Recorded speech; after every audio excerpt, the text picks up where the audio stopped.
leadership and some of the suspicious views that Mr. Trump had about how the way she answered those questions was very, very presentable and presidential. And the one that stood out to me was the fact that he had been saying that she doesn't have the stamina. And then she said, if you had made Sarah trip and you had, and sat for hours negotiating around the world, then you will know whether I don't have stamina. And that's true because she was speaking to her experience being Secretary of State. Okay. All right, let me hold you right there right now. Let me hold you right there. Negotiating with other countries. I mean, just to get things done. So she did well with that. Yes. All right, let me hold you right there now. Let's see. Because of time, I don't know. You guys were trying to follow the African time. I didn't expect any of you to actually call me even 1 minute past the hour. I expected you to call on the dot. But thank you. It's 17 minutes past the hour. Let's hope we can actually be able to propound on the issue as far as analyzing the president's speech. Our president, President Ellen Johnson-Sirleaf speech at the UN General Assembly. We're on live right now. I hope you will be hearing my honorable political analyzers here on the Max K Talk Show. Ambassador Bobby Whitfield of Australia and Mr. Randy Dapo, USA. If you are hearing us, or let me bring them in first of all. If you're hearing them, then obviously you are not only hearing me, but at least you are not only seeing me and in studio, but also seeing them. Ambassador Whitfield and Mr. Dapo, thank you very much. Already we have a good number of people already hitting on Facebook following us. But this is it. This is the speech. What we're here to do tonight is, or this morning or this afternoon, depending from where you listen to Radio LIB from right now, what we are hoping to do, we want to play our President Ellen Johnson-Sirleaf's speech at the United Nations General Assembly recently heard. Her speech there, we want to analyze it, and also by virtue of political analyzation to understand the speech better. For us to also share with you what are some of those salient points that we can better interpret to you, because you ought to know everything about it. So thank you, all of you that join in right now. Abbott K. Jaja, we're waiting for you to call in, please. Not only to listen, but we're waiting for you to call in as well, Mr. Abbott Jaja. Okay, this is a speech of our president. An address by Her Excellency Ellen Johnson-Sirleaf, the President of the Republic of Liberia, and I request protocol to escort Her Excellency.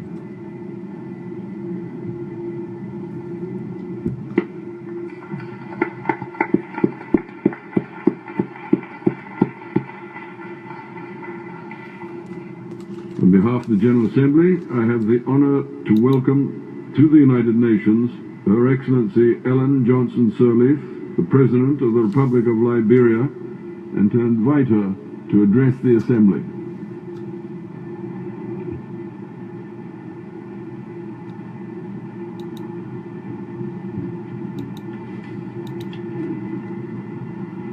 Mr. President. Now, what we hope to do is this is how we're going to do it. I'm not going to let the whole speech finish before we analyze it. I will take it step by step, so at least our listeners, our followers, especially on Facebook, can follow the discussion well as well. So this is it. Our President, Her Excellency Mrs. Ellen Johnson-Sirleaf. Mr. Secretary General, Excellencies, Heads of State and Government, distinguished ladies and gentlemen. Last year, with the adoption of the Sustainable Development Goals, SDGs, we together pledged to improve the various aspects of humankind and to protect our natural habitat. Under the theme, the Sustainable Development Goals, a universal push to transform our world, we are convened at this this 71st session of the General Assembly to assess the progress and deliberate on current and emerging challenges in the overall pursuit of the underlying objectives of passing a better world to our children and grandchildren. I congratulate you, Mr. President. Now, I let you pause there a little bit on this SDGs. On this SDG, yeah, Mr. Randy Dapo, please keep trying, because I don't know whether you're driving, so you keep dropping off. Each time I try to take your call. Let's pause there a little bit. Let me come back. SDGs, very, very, very important. We together pledged to improve the various aspects of humankind and to protect our natural habitat.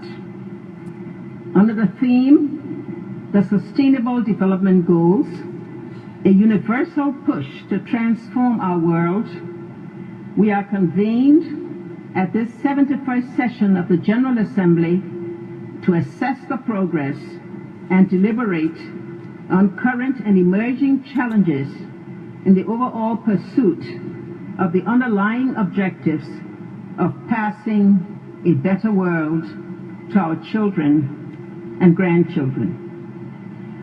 I congratulate you, Mr. President. All right, let pause there while she congratulates the President.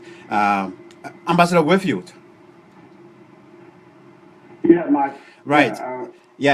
Our president has just started off with some very, very salient points here. Very important topic, very important aspect that has to do with everybody as far as sustainable development is concerned. Have we done enough as the world, the United Nations? Let's put it that way. Have we done enough to actually challenge those verses that actually questioning sustainable development goals? I'm not, first of all, trying to pick on any particular country, but generally.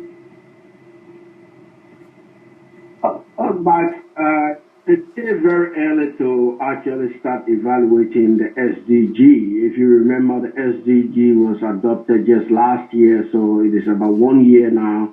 We got about 14 or so years to go. So yeah, but Agenda 2030. Yeah, but Ambassador, hang on, Ambassador. This is something. This Sustainable Development Goal it also intertwined with the Millennium Development Goal that just ended in 2015, and even at that. Yeah, I know what you're talking about, but the Millennium Development Goal is now a document on the shelf. We are now talking about the SDG, which have come to replace the Millennium Development Goal. So the Sustainable Development Goal, to start evaluating it now based on the Millennium Development Goal, I think will be in error. But I think, yes, that's a brilliant question you have just asked.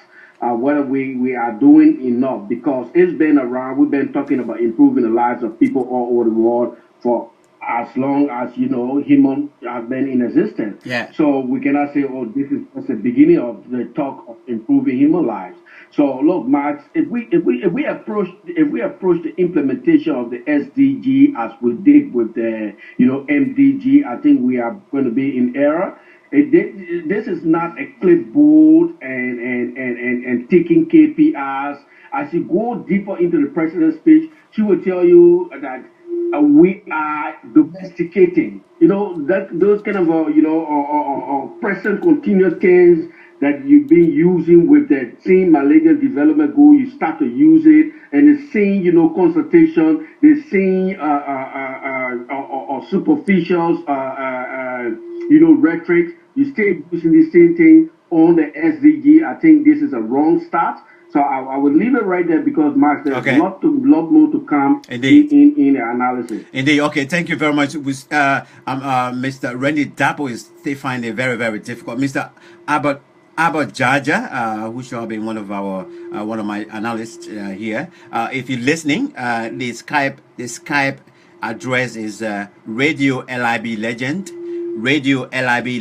all one word, Radio LIB Legend. You can send your request, friend request right now on, and we'll accept you, and then you can call in and be part of it while we struggle to get Mr. Dapo Ombo. Let me continue with the speech.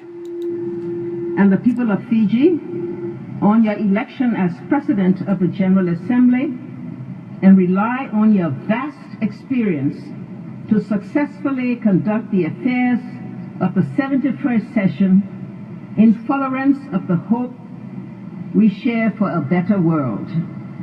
In the same vein, I commend His Excellency Mr. Morgan Laketoft of Denmark, under whose able leadership the affairs of the 70th session was conducted, including adoption of the Sustainable Development Goals. We wish to recognize in a special way the innovative and creative leadership of Secretary General Ban Ki-moon, who has energized the international community's collective pursuit of the noble objectives of the United Nations.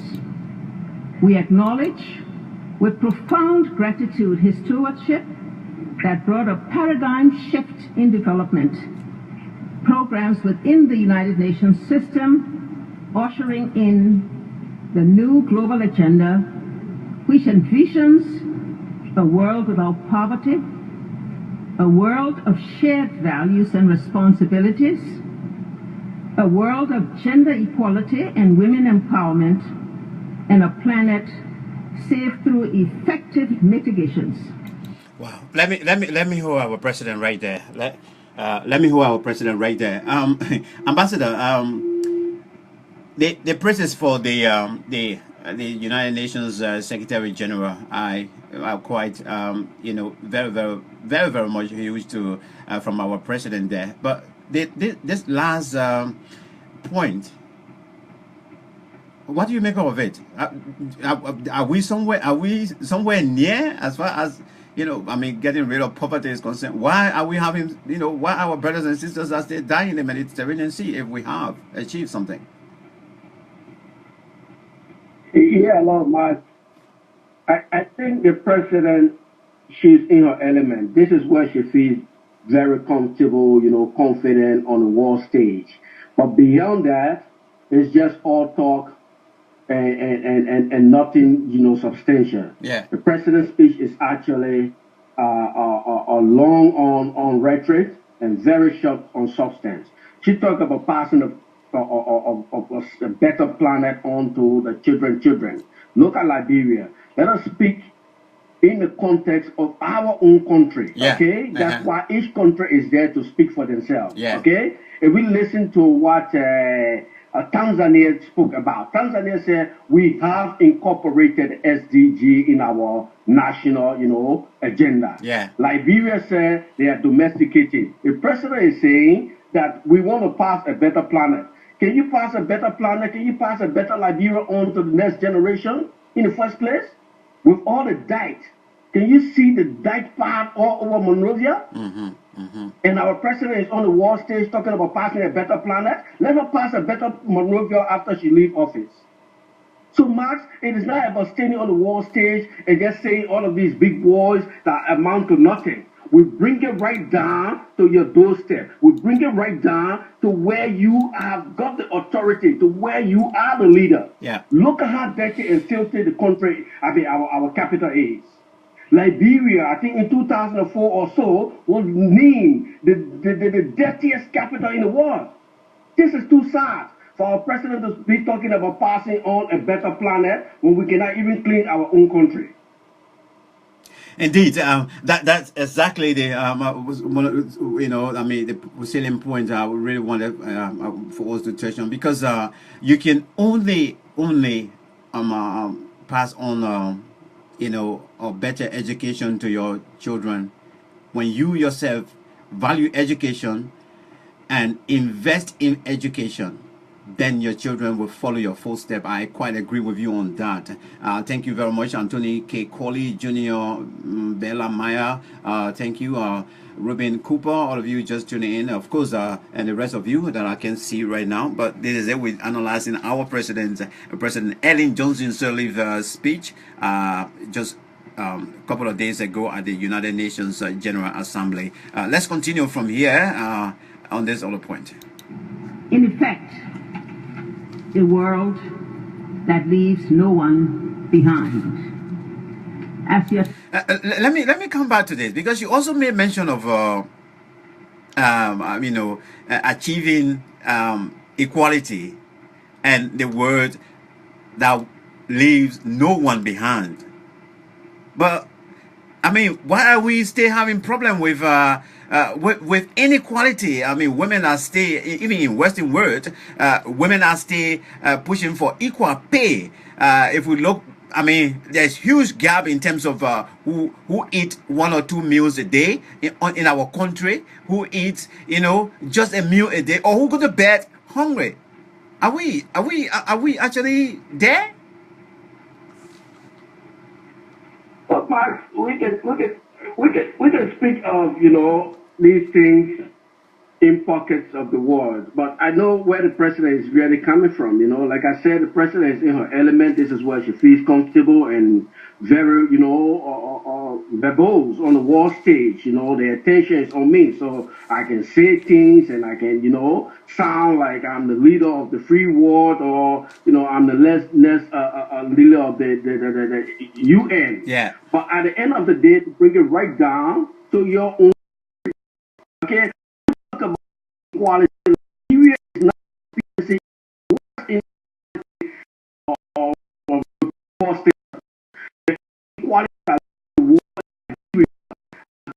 created under this administration. So what kind of inequality is this president talking about? The poverty has even tripled under this administration. So what kind of inequality, this president is talking about combating? Is she not able to combat this inequality in her own country? So Max, everything we're going to be talking about here, I will be putting it right back on the president's doorstep to let the Liberian know that our president is really good at, the voice, but actual achievement is lacking.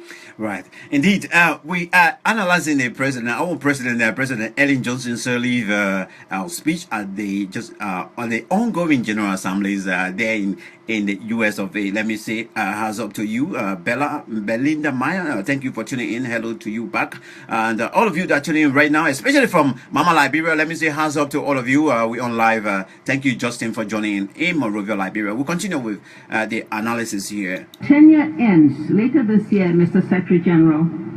Please know that your imprints and innovations have inspired us all. You have our very best wishes for success in your future endeavors. Mr. President, we congratulate and welcome the International Organization on Migration, IOM, into the mainstream of the United Nations, particularly at a time when the world is facing the daunting challenge of migration and refugee crisis. We anticipate cogent interagency dialogue and collaboration between the IOM and the High Commissioner for Refugees, UNHCR, in facilitating voluntary return and the reintegration of refugees and displaced persons.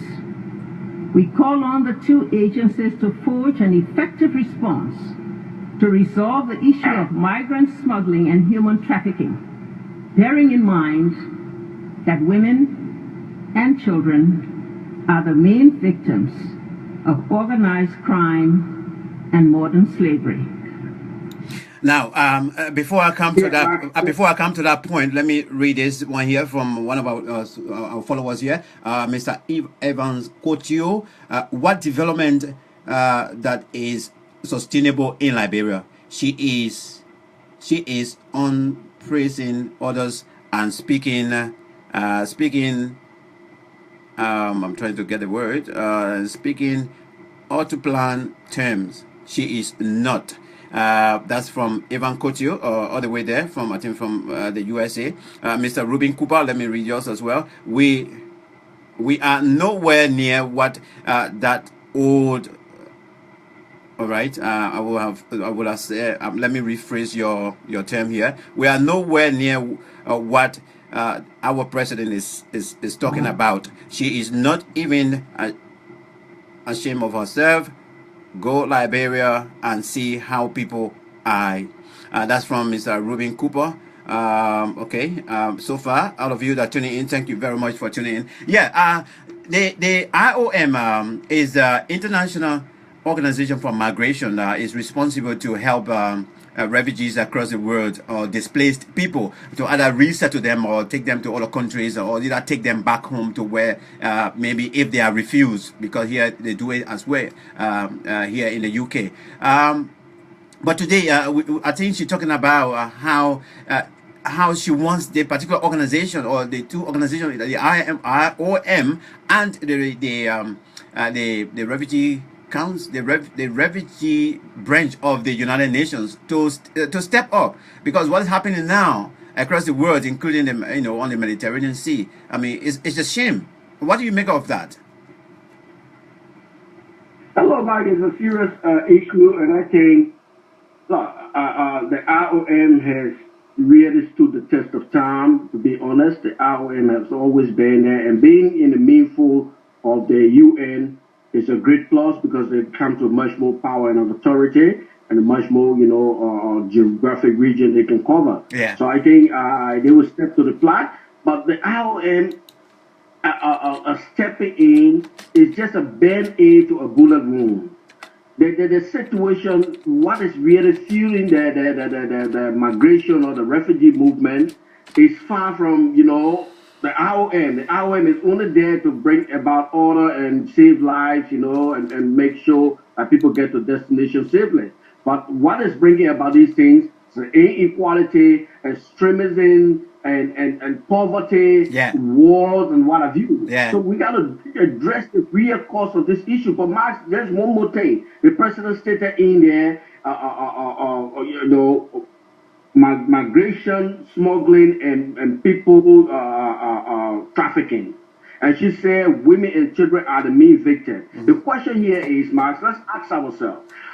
Wherein some Liberian girls, smuggled out of Liberia to Lebanon, used as sex slave. What began of that case? Yeah, What yeah. did our president do to stand up for the right of these girls? And she's on the world stage there talking about women and girls or women and children are the main victims. So look, we can look right through the president. You cannot pretend to be something of a big shot on the world stage when you don't have the guts to implement anything meaningful for your own people back home. Those girls have never seen justice. Their kids were kicked out of court. And look, it Okay. is just really disgraceful for us. Let me hold you. Let me to hold you right. see our sisters being protected through these things without justice. Let me hold you right there. I'll bring in. Mr. Dapo. We've been having problem having you on. Let me say hands up to all of you that are tuning in right now. Teresa Fode, the UK, Esther Yuma, I think all the way in USA. Miss Bestman all the way in USA as well. Let me say welcome to the show. DJ Blue, thank you for joining in as well. We are analyzing our president's speech. Recently, the United Nations General Assembly. With me in studio, Ambassador Bobby with you, a Liberian residing in Australia, and of course, Mr. Randy Dapo, Liberian also residing in the US of A. Mr. Dapo, so far I think you've been listening. If you can just give us your own analysis with respect to what we have covered already. Mike, can you hear me now? Yeah, you're loud and clear. Okay, thank you. Let me start with the Millennium Goal. Yeah. That Millennium Goal was set up in 2010, and by 2015, that Millennium Goal should have been accomplished by every nation. Only the nation of Sicilia was very accomplished in that. Yeah. Liberia, along with other nations, when they went there in 2012, they appealed for an extension. Many of the nations have accomplished most of those goals. The worst thing about us, our president was spearheading the water quality standards in that region. If you look at Liberia today, I'm not going to speak to that. You can ask the people who online listening to you. Yeah. What sort of water do we have? And now we have gone to the sustainable goals. So, Liberia is just being looked at within the United Nations as a progress nation that would not be any goal. And they're not going to waste their time on us. So what this drama queen is doing, President Sirleaf, she playing for her future. This president doesn't want to retire. when she get on the world stage, such as the United Nations, she's not speaking for the country. She's speaking if to say that she is the general manager for the United Nations. No, I disagree with you on that, because every leader that is there is speaking for you and me, speaking for their country, whatever words come out of her mouth there. Yeah, if you listen to Yahya Jammeh, he spoke about the progress in his country, and then he looked at other challenges that other country has over other countries. President Sirleaf is not doing that. All her speech, if you listen to it, she's talking about global issue when her country don't even have 50 electricity throughout the country, don't have quality water standard, lack of health system in the country. Instead of she bringing those things to the world body, because she has nothing to show for, so she will rewrite her comment on global issue that has nothing to do with the subject. Are you disagreeing with Mr. Dapo? Mr. Dapo? Not to generalize on the world progress. Mr. Dapo, are you disagreeing with your president? Your president said just to this point where we stop. She in fact telling the world, the governing body there, that indeed. You know, as far as poverty is concerned, United Nations or the world have done enough. There's equality. People are not going to bed without food anymore. Well, she could be right.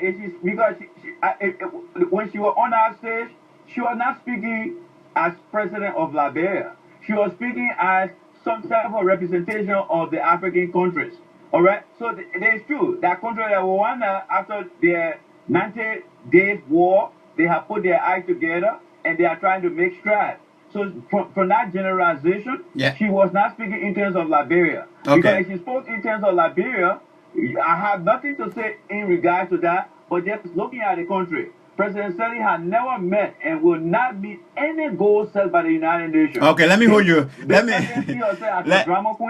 hold you right there. Let me. Hold on. Let me just give me 10 seconds. Okay. That president sees herself as a drama queen, and she's overshadowing all her mistakes, her failure, because she sees herself as the first female president of Africa, and that's why it's getting her to be given all the platform. But she's not doing anything in our country. Okay, thank you very much. The president is being scrutinized. After she delivered her speech at the UNGA. With me in studio, Mr.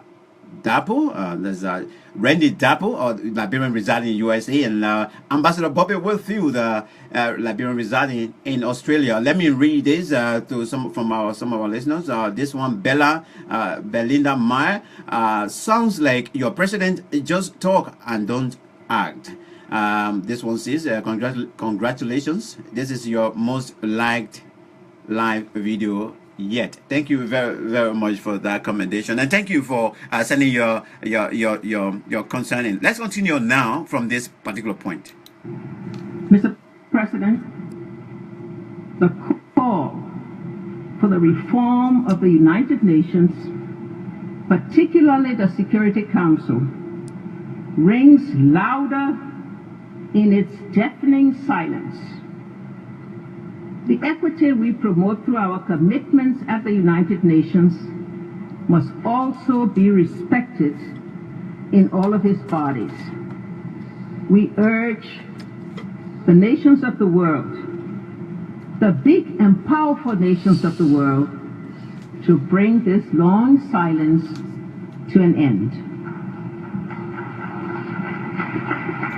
Now, let me pause there. This issue of the United Nations Security Council is serious, because all of the presidents that have spoken already, especially from Africa, even last year, Mugabe mainly, and some other leaders, even up to last year, they were still talking about this thing. Yes, now, our leaders continue to call for this Security Council to be restructured.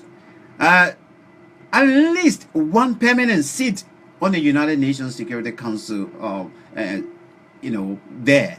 Why is it taking so much long time that Africa is not being taken for serious to be on this? Because we have the worst wars in Africa. Although we don't manufacture any form of ammunition or so, but we receive the worst end. And why is it? Why can that scenario or that particular aspect be put together for us to be recognized, sit there and discuss what is affecting us directly instead of somebody passing on some discussion onto us? Why, guys? Let me start with you, Randy. Yeah, Mike. First of all, we have to look. We have to look at the criteria and requirement that qualify a country to be member of the Security Council. By paying your dues. By paying your dues. Okay. Now, and let's see what other factors that are required to qualify you. Once we look at those requirements, if those requirements are old age requirements, that is about time that those nations who are just mere members of the organization need to team up together. But I think Africa, having over 52 countries, should be on that stage. But Mike, Africa itself is almost like the case study of Liberia, where you had a divide and rule game. Yeah. These people have their own organization, the OAU, that turned into the African Union. They are not united. All right. Right now, all right, from the from the 70s, United Nations representation from Africa, when Mr. Gaddafi used to say, let's stand by ourselves to do what is best in our country, there were other African leaders that fall away from him. It's still happening today. And I even bet you, if the African countries decide to unite to get a seat in there, President Sirleaf will be the first person to sell out. She won't support that. All right? Because she feels that the United States is her second home. So she will support everything at all costs. So I would say the approach is to look at the requirement that qualify the countries to sit on the Security Council, whether that requirement that was established years ago still warrant today reality. Okay. And if it's not so, then it needs to be evaluated to include Africa. Okay. Because Africa has a maximum power when it comes to the continent of nation on the universe. Wonderful. Thank you for that analysis. Ambassador Whitfield, I mean, we pay every country, every member state pay dues, and we are almost equal there, except maybe in some other given circumstances. But I mean, this appeal is for the whole of Africa, at least just one seat for the whole of Africa. Why do you think it's taking so much long time? Is it because they're not taking over serious or what?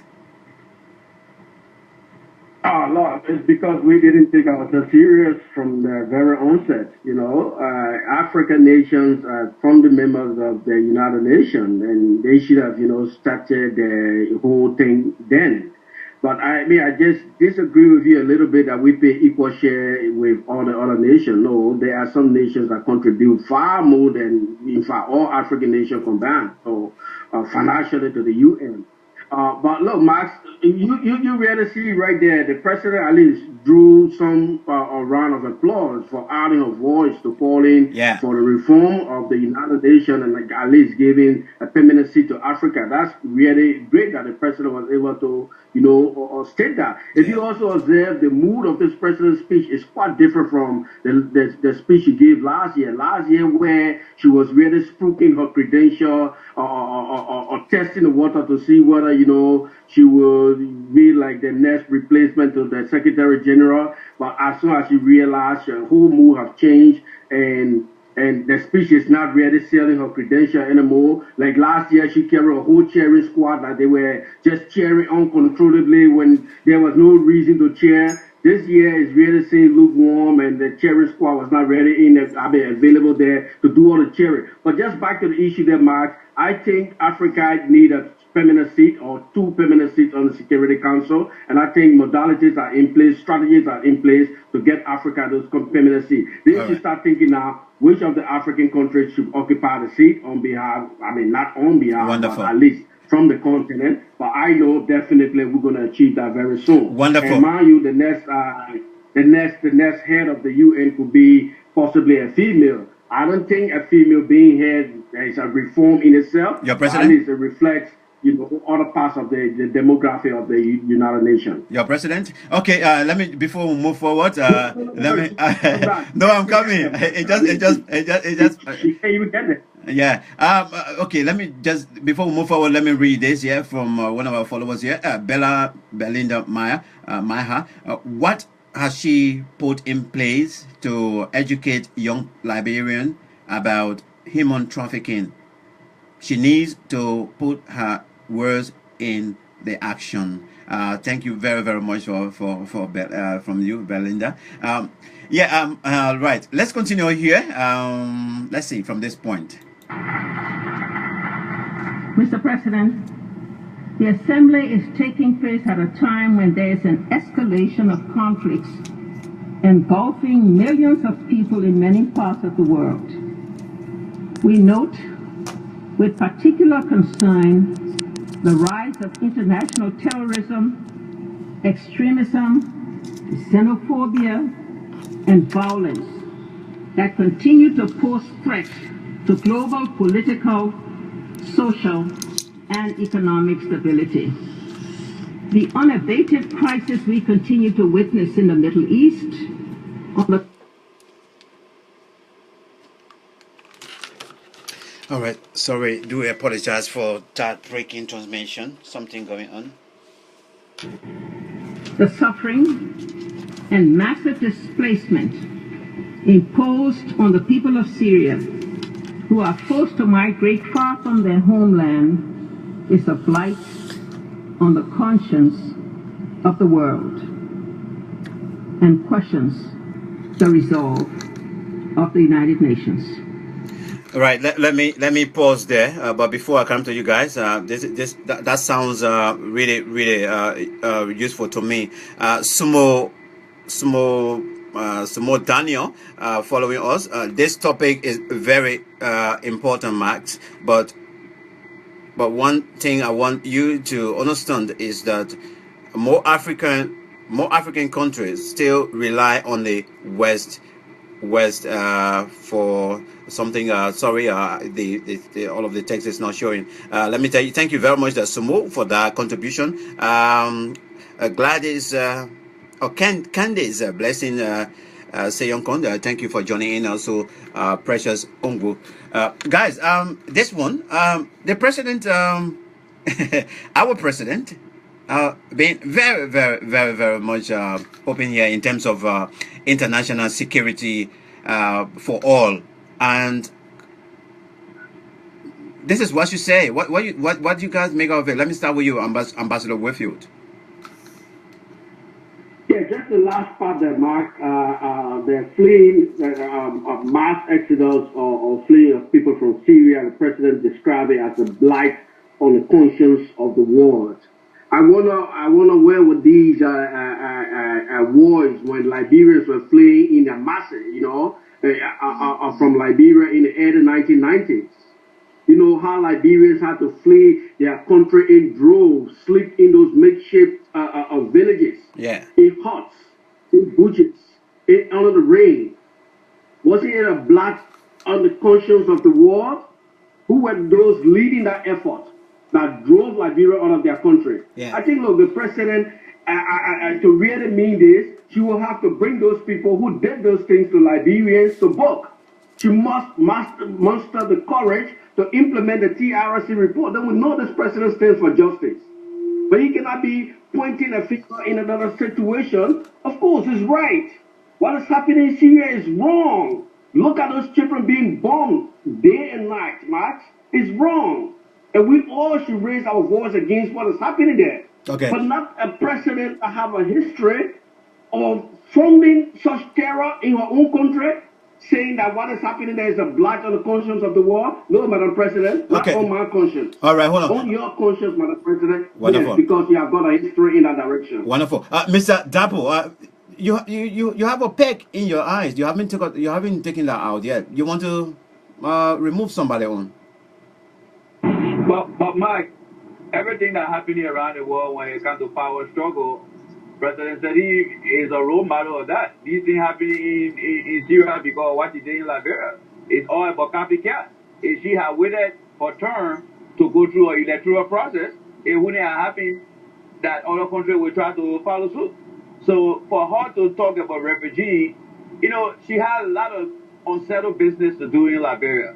Over 250,000 people die in Liberia. She don't have a single monument in our country where we can go and say, yes, my brother died in the war. Yeah. This is what the president has said. She has forgiven. She has asked for our forgiveness. They have gone through a TRC process. So let us look at that monument, that particular landmark that will not make us to return to where we came from because we lost a lot of things in the process. But the president doesn't care for these things. What she wanted was to be on the world stage as a drama queen to go around making speeches. Look at Liberia. She's talking about terrorism. The Ebola virus in your country, they did nothing. They invaded your country. You had no plan in place to prevent anything from happening. You're talking about terrorists.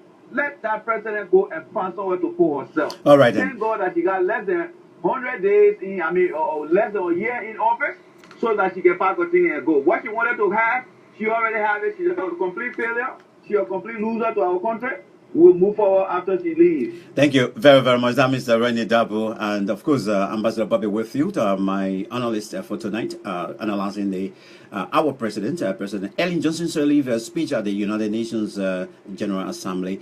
This one say, are we Younger Davis, all the way there from the USA?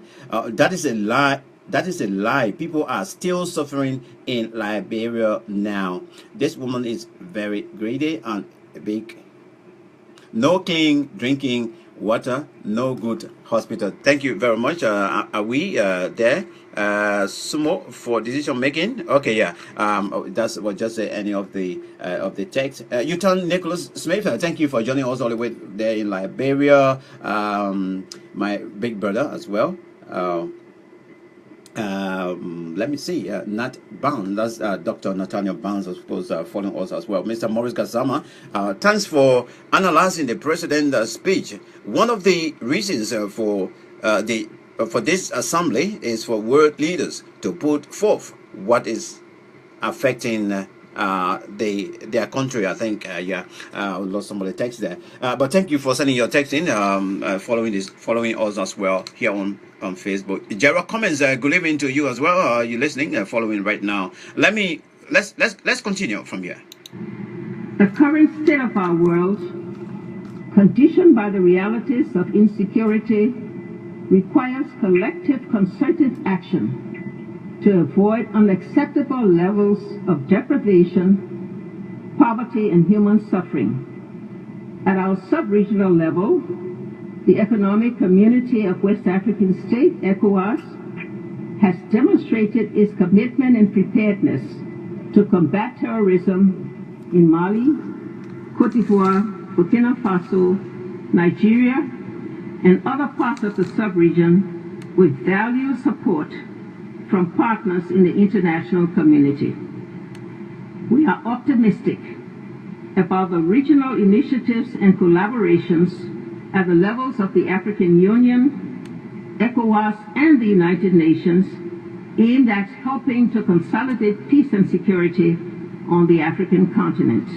All right, I want to pause the president right there, but before I come to you guys there, I mean, another important aspect of the security situation in Africa. Let me see. Candace Blessing Seyonkon, all the way to the USA. If all the people, if all the political parties can come together and stand in unity for love of their nation, we will move forward. Speech is not bringing that there. Sorry, I can't hear it. But sorry for the your text just being cut off from my little device here. But Brian, thank you so much for joining as well. So Candice, thanks for your contribution, guys. This is it. As far as she's concerned, because she play a very, very pivotal role in terms of security and then leading Africa is concerned, especially West Africa. But she's hailing the achievements so far in Mali, in Nigeria, and the Africans. They are also Burkina Faso. Mr. Dapo. Yeah, Mike. You know, I think she's not carrying the economic community of West African states leadership over there. Yeah. All right? Yeah. I think Liberia has been able to support the counterterrorism force on the economic community of West African force in Mali, and I believe in Togo. I'm not too sure, but I'm sure of Mali. Now, what has she done from our country? You know, when you go to the United Nations, what you want to present is the achievement of your country. Then before you start to talk about the regional achievement. Good point. In addition to what they are doing in Mali, what about West Africa? Now, let me take you back.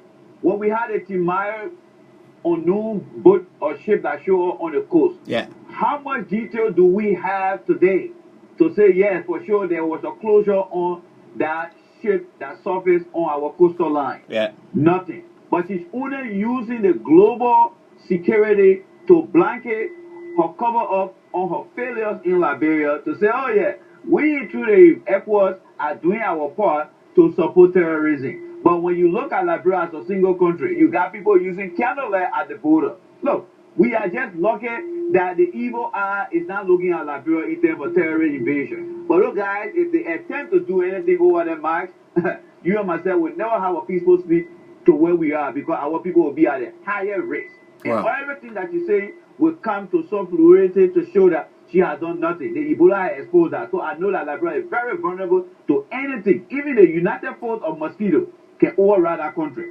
Ambassador Whitfield, so far, the president, who is now the chairing, of course, your leader, who is very, very much respected, outside there, have just given a report that as far as she's concerned, she's satisfied with the security situation in West Africa in particular. Yeah, Max, look, I tried to really find something out of the president's speech that I will be a bit, in her corner, very, supportive. It's very hard, as I go through this speech, it's very hard to really bring me around and say, yes, yes. But I think on this one, I see something there because the president really liked, those praises and the glory. I said, congratulations, Madam President, for your ascendancy to the chairmanship of the ECOWAS. I think that's a big one, a big glory for you personally. So I give it out to you, Madam President. Congratulations. But when it comes to, combating terrorism in there, Madam President, I think more needs to be done. A Nigeria situation, it should never be overlooked. It should never be taken for granted. Nigeria got over 150 million plus people. If we can just a quarter of that population displaced, it's a big threat, burden on the whole sub-region. I want to congratulate those Liberians who went into Mali with the peacekeeping mission. I know some of them personally, and I think that was really great and brave. Liberians were able to serve on a mission and are still serving. And I think we got to do more. The president should not put self-interest ahead of security, like what we saw happening in Liberia. Yeah. Oh yes, we can take over the security. We can take over the security just for a couple of days, not even months, for the UN to say no, we're going to stay around and start to send troops again into Liberia. Yeah. So I don't think the president is really, getting it right if she put her personal interest ahead of the security of our people. That's Randy spoke about the ship. I want to draw your attention to the shooting incident in Bomi, where it took almost 2-3 months before the government, 2-3 weeks ago, the Minister of Justice came up. Yeah. The Sierra Leoneans were already on top of what was happening. Oh, yeah, we firehead. were getting news from Sierra Leone about what happened in Liberia than from our government. How disgraceful. Yeah, indeed. That's a very, very, very, very good point there, especially extending your thanks and appreciation to our gallant men and women that were sent to Mali in helping the situation there. Let's continue here. You tune to Radio LIB. This is the special edition of the Max K Talk Show. Indeed, we are trying to analyze our president's speech. President Ellen Johnson-Sirleaf, President of the Republic of Liberia, the UN General Assembly just recently. Let's continue from here. The ECOWAS initiative to bring peace to Guinea-Bissau, the African Union efforts in Mali, South Sudan, and the Great Lake Chad Basin that is combating Boko Haram and other terrorist groups show progress and demonstrate clearly the relevance of regional solidarity. With a view to strengthening peace and security within ECOWAS, We have emphasized the fight against organized crime, illicit cross-border trade in illicit small arms and light weapons, drug and human trafficking and piracy. As the current chair of ECOWAS, I can confirm that we are unwaveringly committed to continue with renewed vigor efforts for the realization of integration through infrastructure development, trade and investment, natural resource management, food security, and peace and security. Wow, let me hold our president there. But before I come to those important points there, let me say hands up to you, my own sister there, Esther Packy, all the way there in Virginia, USA. Good evening to you. Brakele Cooper, all the way there, USA. See you there as well. Mr. Albert Blessed, I think from Holland. Madam President have done her best, but she says a lot and do less. She has these many on topic ideas that she cannot prioritize. Let me stop there. That's from Mr. Albert Blessed here in Europe. African leaders, Sumo Daniel again. African leaders are like President Sirleaf should put their houses in order for fighting corruption. Then they will be respected by others. That was the point we were talking about. Trying to get a seat on the Security Council. I think Mr. Daniel is talking about here that maybe we need to respect ourselves. Stop the begging every day, and maybe people respect us and they say, yeah, these guys are. I think. But let me come back because I don't want people to miss this point. We only got about, let me see, we take her speech got only 5 more minutes to go. Let me replay this on here. Collaborations at the levels of the African Union, ECOWAS, and the United Nations aimed at helping to consolidate peace and security on the African continent. The ECOWAS initiative to bring peace to Guinea-Bissau, the African Union efforts in Mali, South Sudan, and the Great Lake Chad Basin that is combating Boko Haram and other terrorist groups show progress and demonstrate clearly the relevance of regional solidarity. With a view to strengthening peace and security within ECOWAS, we have emphasized the fight against organized crime, illicit cross-border trade in illicit small arms and light weapons, drug and human trafficking and piracy. As the current chair of ECOWAS, I can confirm that we are unwaveringly committed to continue with renewed vigor efforts for the realization of integration through infrastructure development, trade and investment, natural resource management, food security, and peace and security. Gentlemen, this is another important aspect here. I don't even know where to start from on this particular on these points. But to me personally, as far as the AU is concerned, they haven't achieved anything as far as the situation in Nigeria is concerned. How can our president say that they have done much infrastructure development? Oh, guys, Ambassador Wefi, where are you on these points? Yeah, look, Max, Randy was spot on when he said the president was speaking in the capacity of leader of Africa, not leader of Liberia. So in that regard, I think the ECOWAS are working towards these things now that they have actually accomplished it, including the AU. There's still trouble in other parts of the place. Food security is far from being achieved yet on the continent, but at least some countries are getting it right. Guinea right next door supply us with most of our food, in Liberia. Our people couldn't close the border when Ebola outbreak came up because our lawmaker was saying, but where are we going to get our pepper and edo and potato, from, So that was one of the reasons they couldn't close the border, because Guinea was giving them food when we have got even better soil quality in Liberia than Guinea. So the president, bringing it right back to Liberia, all of these things had never been achieved under her administration. We heard about agriculture projects going to waste, in other parts of the place. Security is still a serious concern. So look, the president was speaking broadly, and those broad, or base speeches don't really hold water for the layman in the street. When we talk about food security achieving, I was in Ghana about 2-3 years ago. Ghana, one of the prosperous country, really moving forward. But we still got issue of poverty in Ghana. Right in Accra, I was there, and in the hotel I was staying, I saw little kids, loitering around the garbage and what have you. It is sad, but that's the reality of the situation. So, Max, our leaders got to really get down from the high horses and drill right down, build that purposeful relationship from the macro level. The macro level is what we are talking about. Yeah. It's not those overly superficial, or glossy reports that we are doing this, we are achieved this. I will leave it right there. Yeah. All right, Mr. Dapo.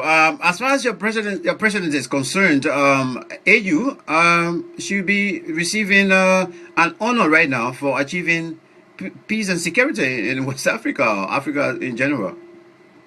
Mike, I will give you two characteristics of this president, okay? She's a very good salesperson. And when you go to a department store or a car lot, how you got somebody guy will persuade you to buy their car. Yeah. That's who she is. And that's what this particular part of this speech, to me, is being interpreted as. She's a very good salesperson.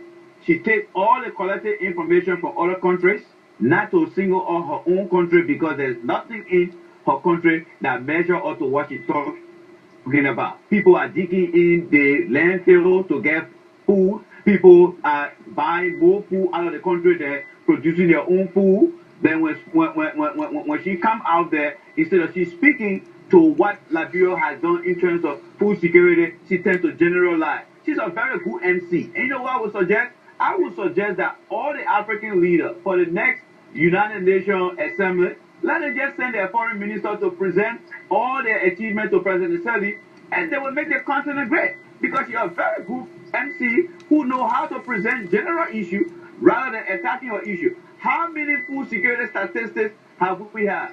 The poverty reduction strategy is there to make sure that poverty is achieved in every sector and challenges of our country. Nothing. Mike, from the United Nations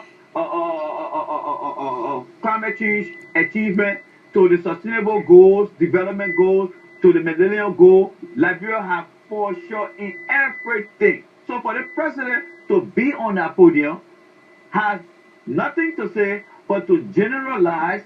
It wouldn't speak to the issue that this president was not even prepared to begin with to become president. And those that she brought along with her have failed her miserably, have failed our people massively, and this president will go down in history as the president who had the opportunities without interruption and achieve little. Okay, thank you very much for that salient point there. Let me go to our followers there on Facebook. We just got a couple of more minutes for the speech to finish. Ivan Cotio coming back for another one. Anyone can write such flores speech and present. The peer review set by ECOWAS can't be implemented by her government. Mr. Jordan Porompe, my colleague there, thank you for joining in. Let me see from Abel Bless, President should have Syria with the big brothers and focus on persecuting corrupt officials rather than taking responsibility. I think that's a good one there. Gertrude Sika, thank you for joining in. Robert Tumbe, the way of USA, thank you also for joining in. And thanks for your contribution as well. We are analyzing our president's speech at the United Nations General Assembly. We've got 5 more minutes for her speech to be done. Let me continue. Let's continue from here. Mr. President, Liberia continues to repose confidence in the ability of the United Nations as the most viable body in light weapons, drug, and human trafficking. I'm just trying to recap that particular aspect. As the current chair of ECOWAS, I can confirm that we are unwaveringly committed to continue with renewed vigor efforts for the realization of integration through infrastructure development, trade and investment, natural resource management, food security, and peace and security. Okay, from here. Mr. President, Liberia continues to repose confidence in the ability of the United Nations as the most viable body in search of global peace and security, and reaffirms our commitment to support the United Nations in its endeavor to achieve world peace and security, democratic governance, and the advancement of the universal principles of human rights.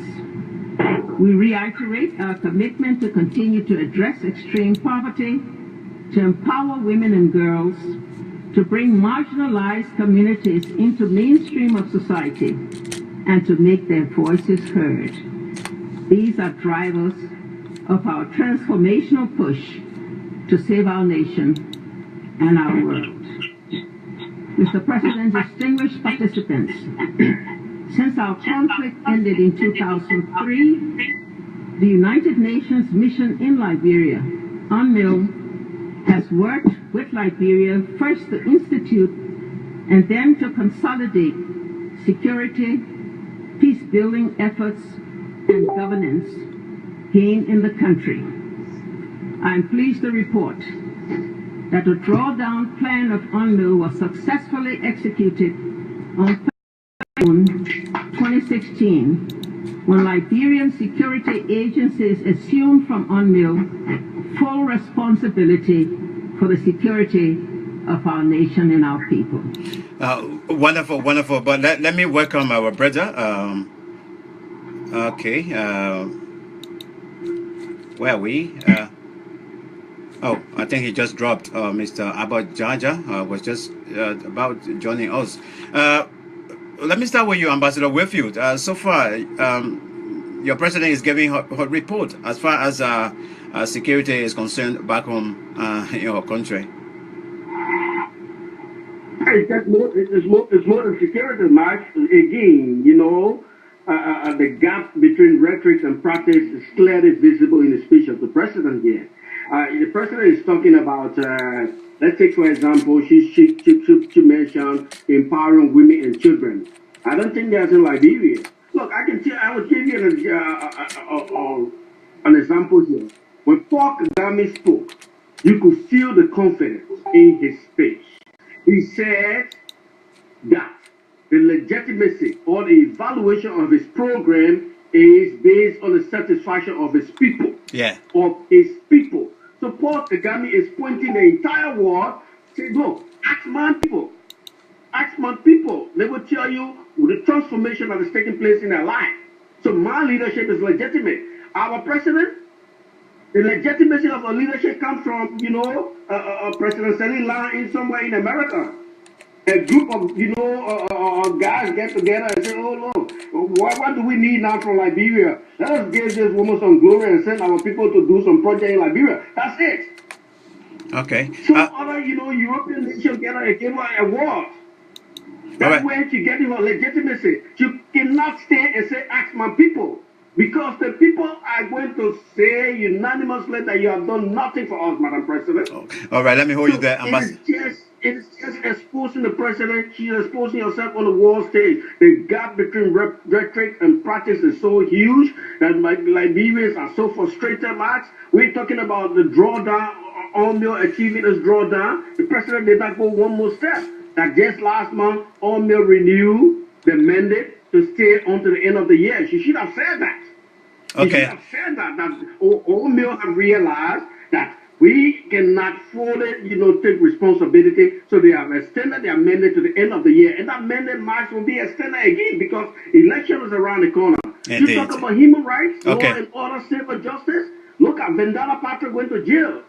Radio stations being closed down. All right, let me hold you. Liberia, Let me hold you as we right. speak. Let me hold you right there, Ambassador. Let me come. Mr. Amber Jaja, you say you are connected, but I can't see you. Are you there? Well, thank you, Max. Wow, welcome. Thank you. Late, let's say better late than never. Thank you very much for joining in. Well, thank you. Yeah. As and when the process is determined for me to participate,